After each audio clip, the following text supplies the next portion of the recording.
What am I saying again? This is MPW.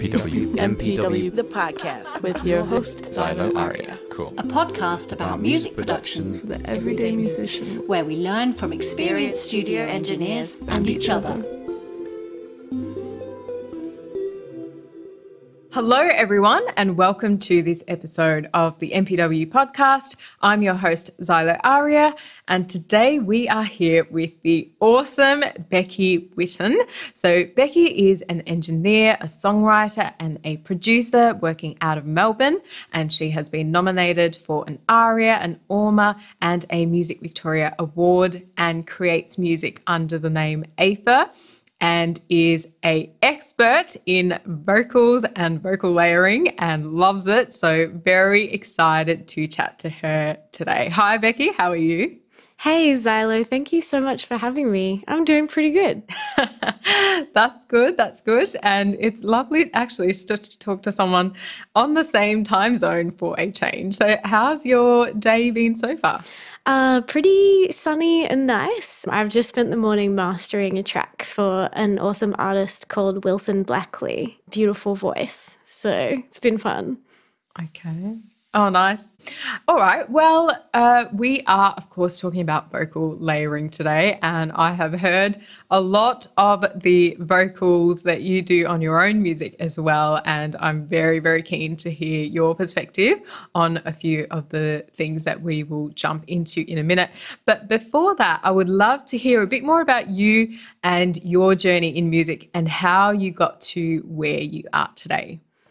Well, thank you for asking this question, even though you actually know the answer a little bit already, because we have actually worked together a little bit in the past. We have. Which has been a delight. But I guess I started out with music, just recording a heap of my own vocal stuff. So I never learnt an instrument other than voice. And I would sing in bands. But then when I was about to move from Canberra to Melbourne in around 2013, I realized that I was going to be moving away from the bands that I was playing in, and that I was only going to have myself and my iPad to make music with. And so one of my friends was like, hey, like you should just start trying to record your voice in a multi-layer setting, because I had GarageBand for iPad. So I started doing that, and I eventually upgraded to layering my vocals in Ableton instead. And I was mixing it all myself because I came from a pretty sort of DIY scene, I guess, in Canberra, and people didn't really think about getting professional mixes or masters done. Like everyone was just kind of putting it together themselves. So I just at that point in time didn't even consider going externally for those sorts of services. But I was a bit frustrated with the mixes that I came up with. It would be like in the moment of feeling like I'd finished a mix, it was like so awesome. But then like I would sit back and sort of reflect on them and be like, oh, actually like this isn't quite what I want. There's still something lacking here. So I ended up studying audio at SAE in Melbourne, and I did a 2-year bachelor degree, and partway through the degree, I got to go to a music industry conference, and at this conference I met another engineer called Andre Ehrman, who I knew a little bit about his work, but I didn't know heaps. But I was feeling at that conference like, oh, I should really, like, I get to go to this for free, like I should meet people or whatever. And so I like took a massive swig of cider at the like drinks after this conference had happened, and I like marched up to Andre and I was like, hello, how would you rate your Twitter presence, or some other like terribly silly question like that. And it turned out that he was actually like talking to someone who he really hated at the time, and so having a distraction was great. And so we got along really well. And then for my degree I actually had to do an internship, so I kind of after meeting Andre, I kind of was thinking like, oh, like maybe I've met this engineer who's doing like really sick work in the Melbourne scene. Maybe instead of leaving that internship decision up to like whoever's job it was at the uni to pick internships, maybe I'll just hit Andre up and see if he needs someone to help out. And so I did, and then he did need an intern, and then that internship eventually turned into a job. And then while I was working on uni stuff and working with Andre throughout that second year of my degree, I was also doing heaps of stuff as an artist, as AFA, and like playing shows and collaborating with artists who I guess kind of sit in the world that my music sits in, which is like experimental art pop. And between all those different threads, like working on uni, working in the studio with Andre, and working on, I guess, like a community that was more like my own artistic vibe, eventually a career kind of grew out of those different threads, and I got to kind of do more work as a producer, do more work as a mix engineer, and do more like vocal recording and mastering stuff too. Awesome. Awesome. So you would definitely recommend people taking a swig of whatever alcohol they might be drinking and just going for it to talk to someone that they should talk to. Yeah. I think like definitely kind of getting a vibe from let me just think about this. So I think that the reason why I like thought that I wanted to talk to Andre was because I thought that he was funny on Twitter. And I things like that are actually kind of useful. Like, I know that that sounds like a silly reason to like maybe meet someone or whatever, but I think that just that sense of like, this is a person who I'm going to get along with goes a long way in terms of like being able to work together in a long-term setting. And, you know, I guess that read from Twitter wasn't wrong. So it all worked out in the end. Yeah, that's a good thing to mention, actually, because the benefits of networking in the music industry, and that's all good. But if you can form just a human-to-human connection with someone, it's probably a lot better. And if you're going to be working together in some way, then it's a lot more enjoyable as well. So, Totally. so that's good. Totally. And I think, I mean, networking does get talked a lot about in these kinds of contexts, looking at the industry and looking at building careers. But I think that I would always want to deter people from doing that in a hollow way. Like, I think it's really important to be approaching people who you really feel some level of quite distinct respect for their work, and you have an understanding of, you know, the setting that they exist in and what they're trying to achieve with their work, or what they're trying to achieve with their sense of humor, or, you know, it's just knowing a bit about that person and approaching them on the basis of that. Yeah, no, that makes a lot of sense. I think no one wants to be approached in that hollow way where someone is approaching you just for their own self-interest without really thinking about the world of the person that they're approaching as well. So that's a good point to think about. And if you were stuck on a desert island on your own and you had 3 songs to have on repeat on this desert island, what would they be? That's a brutal question. Oh my God. One of them would be Under Control by The Internet. Okay. Another one would be Et la lune descend sur le temple Khufu. I think that's how you pronounce it. Basically, it means the moon descending over the temple. Oh, wow. Yeah. Okay. It's a beautiful piece of music. And I need to choose another one. I don't know. Everything else is tied. Can I just pick Top 2? 2. Oh, no. Okay. But I feel like I've cheated myself out of a whole song now. I'm going to like go mad just that bit sooner. But yeah, that's right. Well, that was your choice, but that's fine. All right. So Jumping into our topic today then, which is vocal layering. Obviously, it depends on what kind of sound that you might be going for and whether it's right for the thing that you're doing. But what do you think about when you are recording, when you're thinking you want to layer something, and is there a certain number of takes or certain types of takes that you're aiming for when you're thinking about doing this later on in the track? I think my first concern in any vocal recording session is to get a really tight lead vocal to work from and a really expressive lead vocal to work from. Just even if I'm thinking about layering, a first take or a central take, like a take that kind of shapes the vibe, is super useful. And I guess the difference, if I'm thinking about layering, between how that initial take might sound is that I would want the initial take to be easy to match if I'm going to be adding a lot of layers. So certain chops that might sound really good in a single intimate kind of performance might not be very easy to match, like, very hectic, elaborate runs, or certain types of like vocal slides might be tricky to match.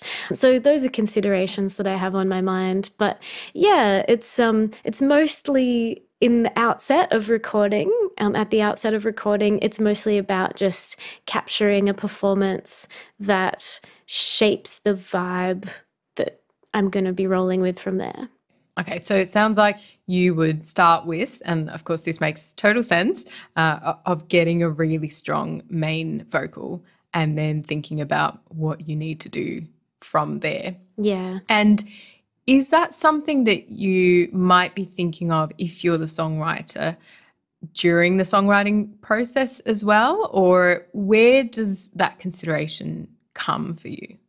Yeah, it's very different from artist to artist and session to session. I think that a lot of the vocal recording work that I've done has been for artists where they're bringing in a song that's like fully demoed out and basically finished, and, the arrangements even potentially sketched out. Often I'll be suggesting harmonies or suggesting ideas about where certain lines might be doubled or parts might be doubled. But a lot of the time it's all laid out. But sometimes I'll have sessions where there's a very rough demo, but in terms of shaping the final performance, there are still a lot of options and a lot of choices that need to be made. And so in those sorts of cases, I can be giving advice around, do we want to have a run here or do we want to have a slide? What layering do we want to add? Is that going to make things tricky, kind of thing? Okay. And would that decision come from maybe having reference tracks or just from, hearing and kind of intuition? How does that usually work for you? I feel like reference tracks are involved, but often in vocal sessions, because it's not a setting where you want to be directly comparing yourself to other vocalists always, because it's quite vulnerable, I suppose. The referencing is a bit more subconscious. It's like you might not pull up a track by like Selena Gomez and say, we want to do it like XYZ. But if you know the artist has been listening to Selena Gomez, you might want to give pointers on how to bring the sound more into that kind of world without making a direct comparison. Sometimes there's room for a direct comparison, but yeah, it's just about being sensitive, I guess. Yeah. Okay. Yep. No, that makes sense. And thinking about the actual layers that you might find in pop music, for someone especially who's maybe new into the recording and production process, could you tell us a bit about some of the types of layers that people might find in music today? Well, I find that vocal doubling is a pretty constant technique in pop stuff. Sometimes it's like the lead vocal is literally doubled throughout if you're going for kind of a more chorused or dancey kind of sound. But at least in certain parts that you want to have accentuated or you want to have feel really wide and lush with some sort of panned doubles. That's a big staple for a big pop chorus. But I mean, in stuff like Taylor Swift, like often for her big pop kind of numbers, you hear a lot of vocal layers, like a lot of harmonies, like almost like a kind of fake choir, but turned down quite quietly in the mix. And that really does, I mean, it's very subtle. When you listen out for it, you wouldn't be kind of smacked in the face by how many rich layers of vocals there are, but that sort of undulating, constant sense of a backing choir does actually add a real, I guess, sheen to it, like an expensive and lush kind of feel. And that can be like a number of harmonies that, you know, if you were to workshop them in the studio and have them up quite loud, they might sound a bit whack. But if you turn them right down, it starts to really just fill out the space and make it feel like, I think psychologically it's kind of a similar vibe to if you hear producers ever do that thing where they kind of like have a side-chained crowd noise, like really low in the mix. Like it's just like a big crowd doing like a yeah kind of thing. And it's just like super quiet in the mix. And I think that a choir sitting at a similar kind of volume level in the mix can perform the same kind of role, I suppose. Okay, that's interesting.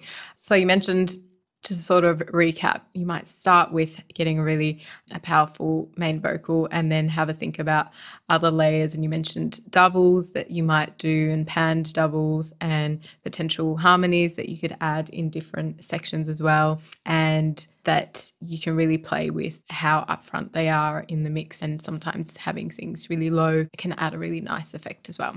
Yeah. Okay. I didn't really think of having it as low as a crowd sound that you might have, like really low, in just adding a light bed to everything. So that's cool. Once you've heard it, once you've thought about it, you can't unhear it. You should listen out for it in pop songs from now on. Yes, for sure. And this is something that I think with the sort of active listening that's helpful to do when you're getting into production and mixing and things. Sometimes it's good to have the pointer of what else to listen out for. Are there any other things that you hear in pop vocals that maybe the average listener might not catch on to? I mean, a big thing with a lot of Charlie XCX's vocals in particular, and a lot of hyperpop kind of leaning vocals, is formant shifted layers. So sometimes you'll hear a lead vocal that sounds like, you know, that's the artist's voice, but there's something underneath it that sounds like a little bit fuzzier or a little bit more textured. And that can be just a layer of the same pitch of the lead vocal, but the formants are just changed, which basically means like adjusting algorithmically what a plugin is trying to shape the vocalist's throat like. That's probably a bad way of explaining it, actually. It's a throat shaping emulation. So it's kind of like putting a plugin on that's going to try and make it sound like Charlie XCX's voice is coming from a much wider throat shape or a much broader sort of chested individual, you know what I'm saying? So yeah, it's a really cool one. And it's the same, it's kind of like, so that's a lower formant shifting, but you can also get like you can shift formants up as well. So you can hear, that's when you hear like a chipmunky kind of sound to a vocal, that sort of thing. And in a lot of futuristic pop kind of sounding tracks, like, I mean, Twigs has played around with it so much in her stuff. You hear like a lot of different formants and pitch shifted vocals weaving in and out. But I think formant shifting is interesting because it can be quite subtle. Like if a track's turned up or down the octave, I think you can kind of pick that. You can pick if there's like a low octave double in there. But formant shifting can sometimes just sneak in. It's like, what is that funny little texture? Okay, I love that. Okay. No, that's good. And just imagining now Charlie XEX's voice coming out of some macho man's throat or something. So Yeah. it's an interesting image. Speaking of that, are there any plugins that you really like that do that? There's a bunch. Actually, Ableton, you can kind of play around with formant shifting with Ableton's own warping. So if you have a vocal clip up in Ableton and you click on the clip and you go down into the warp window and you turn that clip up or down, try an octave to start with, so 12 semitones either way. And then in the complex pro warping function, there'll be a little bar that says formant, and it has a range of values from 0 to 100 that you can play with. And once you've changed that pitch on a warp setting, then you can start to play with those values and see what textures you like. But also Little Altar Boy from Sound Toys, that's a great one. It often goes on sale. If you want to go real hectic, Antares has a plugin called Avox Throat, where you can adjust multiple different physical emulations that correspond to like different parts of the body. Like you're trying to kind of adjust the voice in different ways that like would be like a longer throat or a deeper chest or all those kinds of things. That is funny. I did not know that there was a plugin that did that. It's pretty cool. It has this knob that increases, like you can increase the airiness of a vocal, and it's fun to play with. It's not, I would say the result is largely quite satanic, but it is fun to play with. Okay. So when we play with formant, we might sound a little bit like Charlie XCX or a little bit like the devil. But either way, we will come up with something interesting. So that's good. Good to know. And then talking a little bit more about getting that sort of big vocal sound and talking about doubles specifically, what are your thoughts on having more takes as opposed to just literally duplicating the original take? So this is, for some people listening to this will be like so basic, but I definitely went through a phase of using doubling incorrectly, so it might be helpful.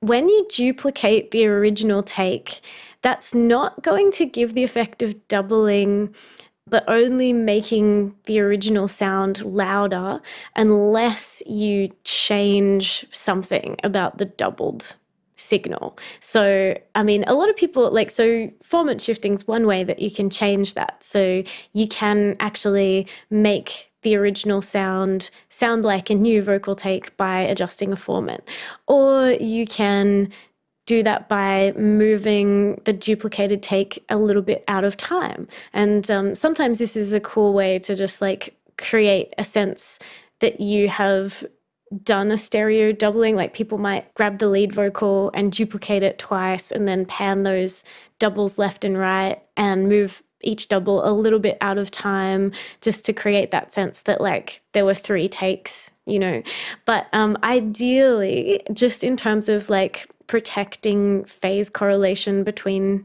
each take and the clarity of your vocal in that regard, it's best if you do record fresh takes for each double. And I think like for me, in my role as a vocal producer, I would say that is like the least time consuming part of what I do. Like the part of my work that takes the longest time is just crafting that initial take that's going to carry the emotion of the work. And then once you've got that down, I think generally most people find it pretty easy to double what they've already done. So yeah, it's definitely worth doing. Okay. So a couple of things that I wanted to go into there. So you mentioned most of the time is taken in crafting that original take. What part of that process do you think is the most time consuming and where most of the energy from you and probably the vocalist is taken up by? It depends on the artist, I think. Some artists come in to record a vocal, and a big part of the recording is actually workshopping how the performance is going to sit. Like their original vocal might be a very rough demo that doesn't really have the emotional direction that they want yet. And so part of my role is to go back and forth with them a little bit and sort of be saying like, oh, maybe this section should be a little bit softer, or this section needs a bit more oomph, or all those sorts of things. And for some artists, it's literally just about getting into the space of that emotion. So like, sometimes an artist will bring in a demo and it is pretty far along, but actually like the event that they were singing about happened a long time ago. And so it's hard to kind of get back to that raw energy that they brought to the first recording. And so then my role becomes more along the lines of just helping them step back into that place in a healthy way that's not going to like obviously emotionally devastate them so they can't sing because they're crying or anything like that, but just tapping into that feeling in a way that they can channel it in a really powerful way for the art. Okay. So yeah, it sounds a little bit like a cross between production and psychology in a way, which basically is that. Okay, yeah. So then talking a little bit about aligning these waves. So, I mean, we talked about phase and the waves a little bit, but I guess when you have a lot of these layers, how important is it to align them all so that they all kind of sound together rather than having different things starting at different timings, etc.? I feel like this one is actually quite specific to genre. I find that with a lot of pop and soul music, you really need any doubles and layers to be quite tight. And if you hear consonant sounds starting to flam a bit, then that can be a bit distracting, particularly if it's like a commercial release, like a big commercial release, and there's sort of an expectation of it sounding very like expensive and perfect. I will always want to be kind of manually shuffling the consonant sounds into line so that everything's just sitting really neatly. But if a track is intended to sound a bit more raw or a bit more lo-fi, then it can actually take away from the track to hear too much sort of neatness, like a bit of mess and a bit of I guess variation between layers can actually add like a lot of heart to a track, particularly if it's like quite a fragile vocal performance, I think. So yeah, it's dependent on the genre. Okay. That makes sense on something that's a bit lo-fi. Maybe it takes a little bit of the lo-fi-ness away when everything's just really perfect. Yeah, totally. I mean, it's case by case. I mean, there's sort of more lo-fi stuff that I've done for myself where I have gone through and put like backing vocals tightly into line just because it's a bit of a pet frustration of mine to hear my specific consonant sounds doing wacky things. But that's not the right approach for every artist. And so, yeah, I just kind of listen, I guess, to what the artist's making and think about their context before I go in to editing that stuff and play it by ear from there. Okay. Yeah. No, that makes sense. And then looking a little bit at backing vocals, are there any rules of thumb on how you would treat them compared to the main vocal? And are there any processing chain templates that you would use, or is it always case by case? Pretty much always case by case. I mean, most of the time with the sorts of mixes that I do, I would tend to treat backing vocals very much like backing vocals. Like I'm doing some EQ shaping to help them not get in the way of the lead vocal, which might mean sort of scooping more of the mid-range out so that they feel less full than the main lead, or giving them a bit more reverb than the lead itself, or in fact making them, like if there's a lot of backing vocals and they're stacking up pretty heavily, applying a bit more compression directly or parallel compression, just to make sure that the backing vocals aren't sort of overwhelming in their dynamic range if they don't need to be. Because more often than not, if you're just sort of just like stacking a chorus or stacking a pop bridge or something like that, you're not wanting to have those backing vocals play more than just a steady bass kind of role sitting underneath the lead. All right. So a few things for us to try. And then looking back at the main vocal and getting that really big sound, some people might feel that by having more tracks, we just get that kind of bigger pop sound. What would you say to that? And are there any other things to think about? I think the key thing to think about is stylistically what you're going for. Because I think with that initial lead vocal, just because I am going for an initial lead that's really tight, that doesn't necessarily mean that it's always going to be like one lead vocal sitting front and center and standing out more than any other vocal. With a lot of my own stuff, I have recorded that tight lead, gotten a feel for, what the performance vibe is going to be, and then created stereo doubles that sort of act like a simultaneous lead vocal. So that's one approach, and that's for a lot of music that I've made that's a bit more like almost like a spoken feeling performance, like quite chanty, and it seems to work well just for creating this really earnest sounding mist of a vocal performance. But then a lot of the time that lead vocal does end up being the main front and center thing, particularly if it's a more intimate song. Like I think that's something that's really important to note, is that a vocal that's just totally on its own, that doesn't have any backing vocals or layers or doubles, usually the impact of that choice is that the vocal feels more intimate or more confronting. And I think that even, like I was thinking about this the other day, I was like, is that too broad of a generalization to make?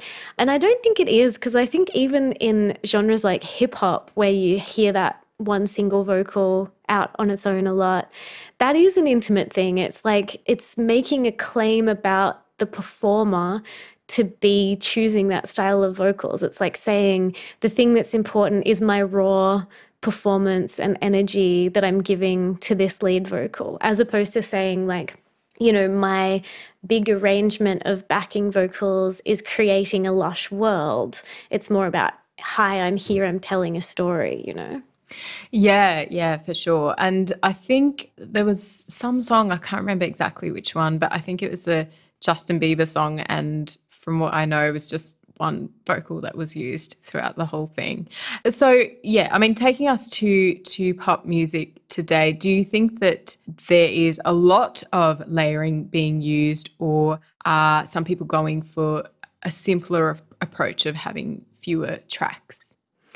There's definitely kind of both things going on at once. Like, I'm interested in the way that pop musicians are playing with how you can shift and change between those things. Like Billie Eilish is a great example of that, actually. Like, she knows exactly how to strip an arrangement back to just her voice and some simple production. And when her voice is just totally out there, bare on its own, it obviously really shines. But she also uses heaps of techniques around vocal layering as well. Like, I love those little ad-libs at the end of their 4 a.m. that are like just totally auto-tuned and really far back in the mix, but they just add like a real steez to it. Like, they're just so cool. And then, she has stacky moments as well, and like vocoded moments. And yeah, it's just a really interesting frontier of like with a lot of different artists, I mean, hyperpop more so than any genre, I would say, just messing with vocal electronic manipulation techniques and how layers with that sort of processing can be interwoven with maybe more traditional vocals as well, to create something that is like kind of uncanny valley. It's like, that's a real human lead vocal. Oh, wait, is it? Like, you know? Yeah. Okay. So we're seeing sometimes these things in all maybe the same song of having a vocal on its own and lots of layers as well, or even in the same project. So lots to think about there on what we could be using in our own music today. So that's been so useful for me, Becki, and I've gotten a lot of things to think about from this episode and what you've mentioned so far. And just going back to your career for a bit, what would you say has been your greatest highlight so far? I don't know. It's really hard to say. Like, there have been things that have happened that I know that are perceived as like career highlights. I mean, it was really amazing last year to see a couple of records that I mixed and mastered on get nominated for Arias, and being nominated for the Australian Women in Music Awards was really like lovely. And that recognition goes such a long way in this industry, which, as we all know, is like a really difficult one to navigate. But I think, honestly, the nicest times that I have are just when I'm working with artists who make sick stuff in the same kind of genre world that I make. And like just being able to chat with artists about their process, about things like their lyrics and like how the songs came about. That's what I'm in it for. And being able to do that every day is just so beautiful. And I'm really lucky. I love that. I'm actually just reading this book, the book called Start With Why by Simon Sinek, and such a good book. But it feels like that's just so clear for you of why are you doing this job? And it's about, you know, what you're doing rather than the money or anything else. So that's really powerful and great to hear. And then talking about the flip side, what would you say has been the greatest challenge and how did you overcome it? I think, honestly, the pandemic. I mean, you know, it's a pretty common story, right? I just really stared into the void at the start of all the lockdowns and was like, I'm probably not going to have a career with all this going on. And it just lit a bit of a fire under my ass to try work harder and try and, I guess, do some stuff that engaged me more with my community, because like we were obviously all feeling quite isolated in the early stages of the pandemic, at least, and lockdowns. And so, yeah, it was just like how I ended up getting into live streaming, which has been such a good thing for both my artistic practice and my skill development in terms of my engineering work, and such a good place to grow a community as well. So it was a challenge that I was lucky enough to kind of find a solution for, I guess. That's great. And yeah, I mean, you might call it luck, but I think these things are created, and, you know, it was also your effort to see what else you could do and kind of create that new channel for yourself. So it's awesome how you've navigated that. So then going into a couple of audience questions that we had, and we actually had a lot for you. So I've just kind of trimmed it down a little bit. So there was one by, so Beery and Amanda Kay asked the same question on how do you switch up your harmonies from not always being like a major or minor chord? I think for me, because I don't really come from a music theory background, I've always played harmonies by ear. And so I would say just taking a punt on singing a wacky note is a good way to sort of start to liberate yourself a bit from any patterns that music theory brain might trap you in. Just like have a mess around when you're trying to match a harmony to your melody. Have a mess around with singing some things that might feel kind of wrong at first, and you'll kind of push through that barrier and you'll find notes that maybe are a bit more interesting and unusual, but are sitting a bit nicer. And also, like, another way to approach it is to write the harmonies against your lead vocals before you write the chords, and let those vocal harmonies be part of the force that defines the chords you're writing as well. All right, so a few things to think about. And another question we had from Mickey Mulder. So Mickey asked, how do you layer vocals without them sounding muddy? So I'd say a really important thing in this one, Mickey, is going back to what I mentioned before in terms of scooping out some of the mid-range in your backing vocal layers. So a lot of the time when you have heaps of vocals, you'll start to hear a stack up, depending on, the voice type, whether you're dealing with a low voice or a high voice. You might start to hear a stack up anywhere between like 200 hertz to 1 kilohertz. And experience as you layer vocals more and more for your beats and for your arrangements, you'll start to hear when there's sort of clog ups happening. But I think it's always safe to shelve vocals that are sitting as like a BV kind of roll, shelving from, around 800 hertz down, and just see how much you feel drawn to cut. Like, you can do some extreme cuts to start with just to hear what that's doing. And then as you get a feel for how much space you need in your mix, then you can sort of adjust that to taste. Okay. All right. That's great. So it's been lovely spending this out with you, Becki. And is there much else on for you today? Just a bit of mastering. So it's a good day. Cool. Thank you so much for having me and for all the great questions. I really appreciate them. It's always nice to talk about this stuff because it gives me a fresh perspective on it too. For sure. It's been absolutely lovely. So it's been great. And I will let you get back to your mastering.